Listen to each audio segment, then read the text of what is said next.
Oh que j'avais hâte de faire cette vidéo-là les chums, parce que aujourd'hui, c'est mes prédictions pour le Royal Rumble. What's up everybody, j'espère que ça va bien aujourd'hui, c'est votre boy Larry et comme vous le savez, demain 1er février 2025, c'est le Royal Rumble. Selon plusieurs, je dirais même la majorité, c'est le meilleur moment de l'année pour être fan de lutte. On a deux Royal Rumble qui sont les meilleurs matchs de l'année.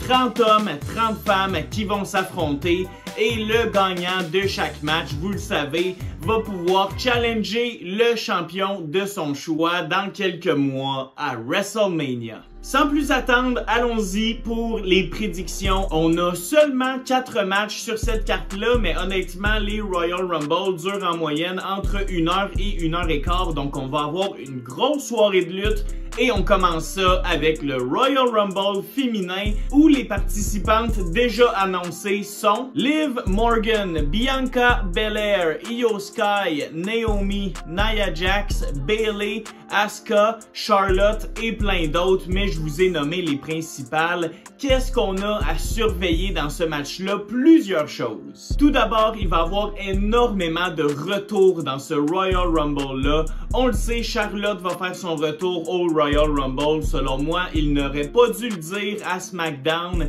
Ils auraient dû garder ça un secret en cachette et ça aurait eu une immense réaction de la foule. Donc, dommage là-dessus. Je pense aussi, si vous avez vu ma dernière vidéo, que Jade Cargill va être là. On parle peut-être aussi d'Alexa Bliss qui reviendrait après plus de 2 ans. Becky Lynch aussi qui pourrait revenir. Ce serait complètement insane, Becky Lynch. Bref, plein de beaux retours potentiels, plein de points d'interrogation. What? Dans ce match-là, j'ai tellement hâte de voir ça. Aussi, dans ce match-là, il faut penser que ça va marquer le début de plusieurs filles sur le main roster. On peut penser à Roxanne Perez, qui a selon moi fait le tour à NXT. Et il faut penser évidemment à Jordynne Grace, l'ancienne championne TNA, qui a eu des adieux. Wow, c'était magnifique à TNA. C'est comme si c'était la reine incontestée de la TNA. Elle arrive à la WWE et selon moi, son baptême va être dans le Rumble. Mais tout ça pour dire qui va gagner ce match-là, eh bien c'est difficile à dire, mais j'ai vraiment l'impression que cette année, au Royal Rumble, on va y aller au mérite. Et qui le mérite, honnêtement, selon moi, une fille qui s'est développée en 2024, qui était ma lutteuse de l'année, c'est Liv Morgan. Selon moi, la WWE va aller là et va donner la victoire à Liv Morgan. Honnêtement, elle le mérite. Elle a mis le championnat féminin sur son dos pendant des mois et des mois. La rivalité qu'elle avait avec Rhea Ripley, c'était du bonbon. Ses promos avec Dominic, bref, l'histoire. Honnêtement, Liv Morgan, on va se le dire, a carry beaucoup plus que Nia Jax a carry de l'autre côté. Donc honnêtement, si la WWE veut y aller au mérite, qui a travaillé fort et mérite ce moment-là, un peu comme Bayley l'an passé, eh bien je pense que la gagnante va être Liv Morgan. Deuxième match pour les titres par équipe de SmackDown, DIY et Motor City Machine Gun. Voici ce que je vais faire pendant ce match-là. Non, blague à part, mais j'ai vraiment l'impression que les gars vont se donner dans un match 2-3. Ça va être du bonbon. Ils vont tellement travailler fort, ils vont cook. Mais malheureusement, ils vont être placés après un Rumble, donc un spot très difficile où les gens vont avoir besoin de faire autre chose, donc ils vont être moins attentifs dans ce match-là. Ce match-là est le dead spot de la soirée. J'ai pas beaucoup d'intérêt, je sais que cette rivalité-là est assez fraîche. On a eu DIY qui ont fait un heel turn pour regagner les titres. Donc honnêtement, je vais y aller pour DIY, pas plus d'explications que ça, probablement encore de la triche, mais je pense qu'on va continuer à développer leur personnage de méchant. Et c'est intéressant, peut-être que ça va pouvoir me captiver, mais pour l'instant, pas du tout. Mais bon, victoire de DIY. Match d'échelle.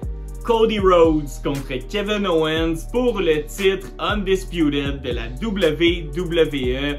Wow, honnêtement, dormez pas sur ce match-là. Ce match-là a le potentiel d'être un 5-star. Il a le potentiel d'être un match de l'année. On sait que Cody et KO sont des gars qui sont capables une fois de temps en temps de faire des grosses manœuvres risquées. J'ai l'impression que ça va être ce match-là. Ce match-là, on va s'en souvenir longtemps. Peut-être pas pour les résultats, mais qu'est-ce qui va se dérouler dans le match? Honnêtement, on va avoir selon moi un Cody Cutter du top de l'échelle. Ça va être tout simplement incroyable. Ça va être un match bonbon pour nous craquer avant le Rumble masculin.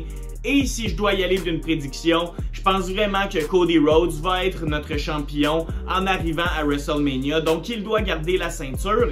Mais dans un autre sens, j'ai vraiment l'impression que cette rivalité-là est jeune, est fraîche et va continuer.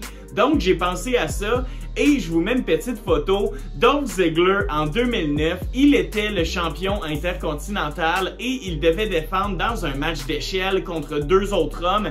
Et les deux autres hommes, pendant qu'ils se battaient pour la ceinture, ils l'ont tout simplement échappé au bas de l'échelle où se trouvait Dolph Ziggler, qui s'est retrouvé avec son titre sans même avoir eu à monter l'échelle. Donc peut-être qu'il sait que Cody va récupérer sa belle ceinture, la dorée, mais peut-être en se faisant va échapper celle à KO pour que KO continue à avoir cette ceinture-là qui est purement symbolique, qui est purement pour montrer qu'il est dans la tête à Cody. Donc honnêtement, j'y vais pour cette prédiction-là. Si j'ai raison là-dessus, honnêtement, je vais être très content. Mais bon, tout ça pour dire victoire de Cody Rhodes dans un match à ne pas manquer, messieurs, dames.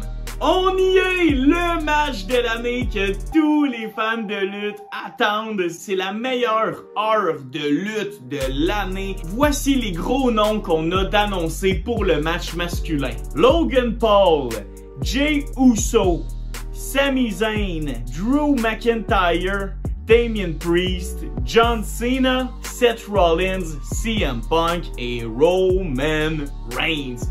Wow! Qu'est-ce qu'on doit surveiller dans ce match-là? Plusieurs choses. Tout d'abord, des débuts, selon moi, non seulement de la TNA, mais de la NXT, comme dans le match féminin.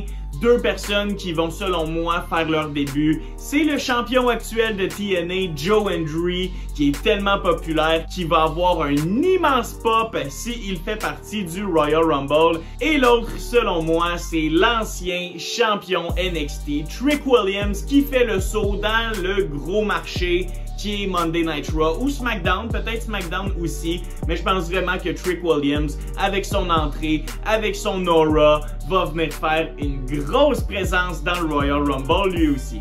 Il faut penser aussi à Super John Cena. Selon moi, l'histoire pour Cena dans ce match-là serait qu'il arrive tôt, peut-être 3, 4, peut-être même 1, 2, et qu'il dure jusqu'au top 4, qu'il dure tout le long du Rumble. Mes Rumble préférés, c'est ceux qui ont une histoire, comme celui où Brock Lesnar sortait tout le monde un après l'autre. Eh bien là, on pourrait avoir un John Cena qui est l'histoire de ce Rumble-là. On suit John Cena de 1 à 30, mais selon moi, John Cena ne gagnera pas le Rumble, mais on n'est pas rendu là. Ça va être tellement nice de voir aussi toutes les All-Stars dans ce match-là. Ça va être la première fois que Drew et Punk vont se revoir dans le même ring depuis leur match incroyable à Bad Blood. Et à travers tout ça, on a du Logan Paul, du Seth Rollins, du Roman Reigns, du Solo Sikoa peut-être. Il y a tellement d'histoires. Prédire le gagnant de ce Rumble-là n'est vraiment pas une tâche facile, mais je vous en ai parlé. Selon moi, ce qu'on appelle le runner-up, la personne qui va être là le plus longtemps, celui qu'on va vraiment se mettre derrière lui, celui qui va créer l'histoire du match,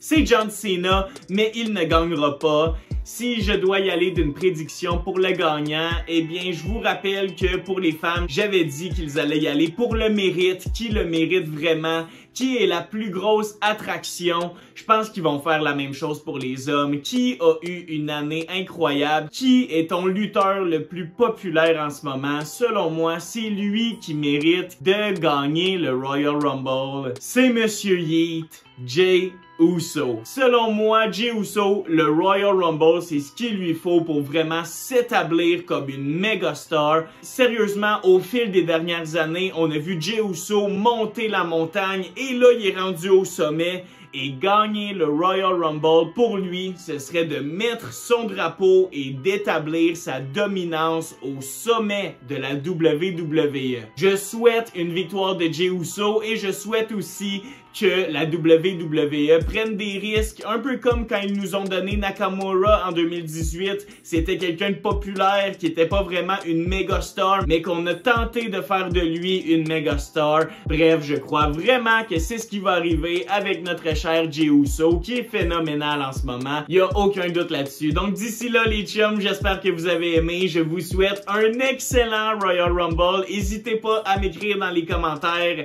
quelles sont vos prédictions. Qui avez-vous hâte de voir dans ce match-là? Honnêtement, je vous le dis, je me répète, c'est le meilleur temps de l'année pour être fan de lutte. Donc portez-vous bien les amis, likez, abonnez-vous si c'est pas déjà fait. Merci beaucoup d'être là semaine après semaine, week after week. Et comme on se dit, take care and peace!